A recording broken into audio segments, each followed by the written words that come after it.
नमस्कार, veg varieties मध्ये आपल्या सगळ्यांचं हार्दिक स्वागत आहे. नवीन वर्षाच्या म्हणजेच गुढीपाडव्याच्या तुम्हा सगळ्यांना खूप खूप शुभेच्छा. कोणताही सण गोडाधोडाच्या पदार्थांशिवाय अपूर्णच. तर ह्या नवीन वर्षाची सुरुवात करा एखाद्या नवीन इनोव्हेटिव्ह पदार्थाने.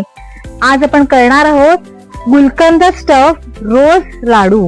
चला तर मग बघूया हे रव्याचे पाकातले लाडू कसे करायचे ते.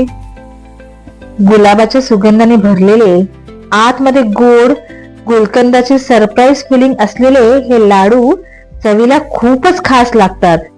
कोणत्याही सणासाठी, खास पाहुण्यांसाठी हे लाडू नक्की ट्राय करून बघायला हवेत.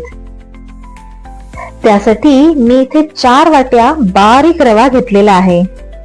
हा रवा आपण सतत हलवत राहणार आहोत आणि मंद आचेवर भाजून घेणार आहोत.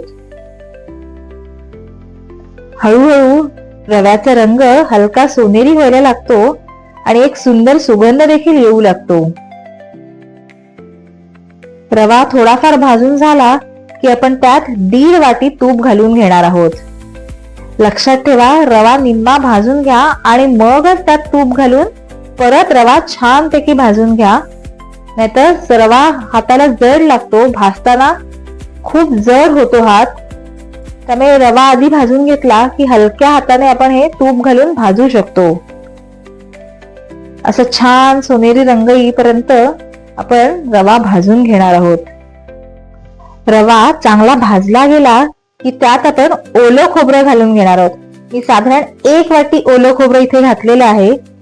तेही आपण ह्या रव्यासोबत भाजून घेणार आहोत, जेणेकरून आपले लाडू 10 ते 12 दिवस छान टिकतील.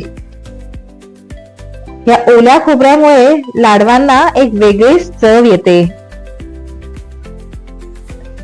आता हे सगळं मिश्रण आपण छान भाजून घेतलेलं आहे. आता दुसऱ्या भांड्यात आपण साखर आणि पाणी घालून साखरेचा पाक करून घेऊया.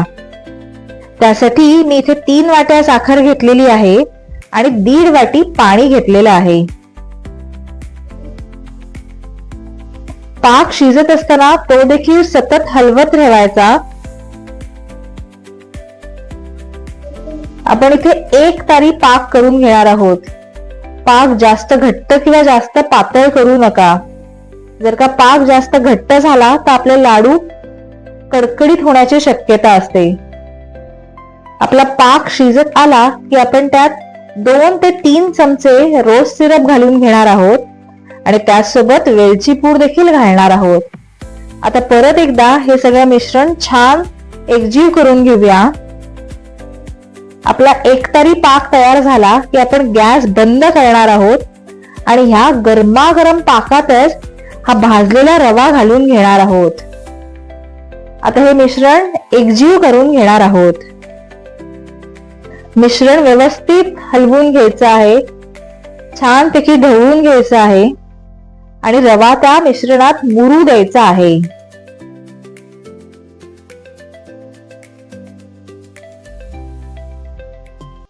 मिश्रण तयार झालं की थोडा वेळ ते झाकून ठेवा, म्हणजे रवा छान मुरेल त्यात. काय सुंदर रंग आलेला आहे आपल्या ह्या मिश्रणाला. लक्षात ठेवा, रोज सिरप प्रमाणातच वापरा. जर का जास्त रोज सिरप घातलं चांगला रंग येण्यासाठी तर लाडू कडवट होण्याची शक्यता असते. मिश्रण थंड झालं की लाडू वळायला घ्या. त्यासाठी छोटा गोळा घेऊन तो मुदाळ्यात घालून घ्या. मध्ये हे गुलकंदाचं स्टफिंग घाला आणि परत रव्याच्या मिश्रणाने हे पॅक करून घ्या. अशी छानपैकी त्याची मूठ पाडून घ्या. मूठ पाडून झाल्यानंतर ती मूठ हातात घेऊन त्याचा लाडू वळून घ्या. अशा प्रकारे सगळे लाडू तयार करून घ्या. आता शेवटी लाडवांवर पिस्त्याचे काप, बदामाचे काप, सुक्या गुलाबाच्या पाकळ्या घालून सुंदर सजावट करा. तयार आहेत आपले सुगंधी, मऊ आणि स्वादिष्ट असे गुलकंद स्टफ रवा लाडू. हे लाडू दिसायलाही खूप सुंदर दिसतात आणि चवीला तर अप्रतिम लागतात. उन्हाळ्यापासून बचाव करण्यासाठी बरेचदा आपण थंड पदार्थांचं सेवन करतो. अशा वेळेला उपयुक्त येतो तो म्हणजे गुलकंद. छानपैकी गुलाबाच्या पाकळ्यांनी तयार केलेला हा थंडगार गुलकंद घालून केलेले हे रोज फ्लेवरचे रव्याचे पाकातले लाडू तुम्ही देखील नक्की ट्राय करून बघा. आणि रेसिपी आवडली असेल तर लाईक आणि शेअर जरूर करा. पुन्हा भेटूया अशाच एका नवीन रेसिपी सोबत. धन्यवाद.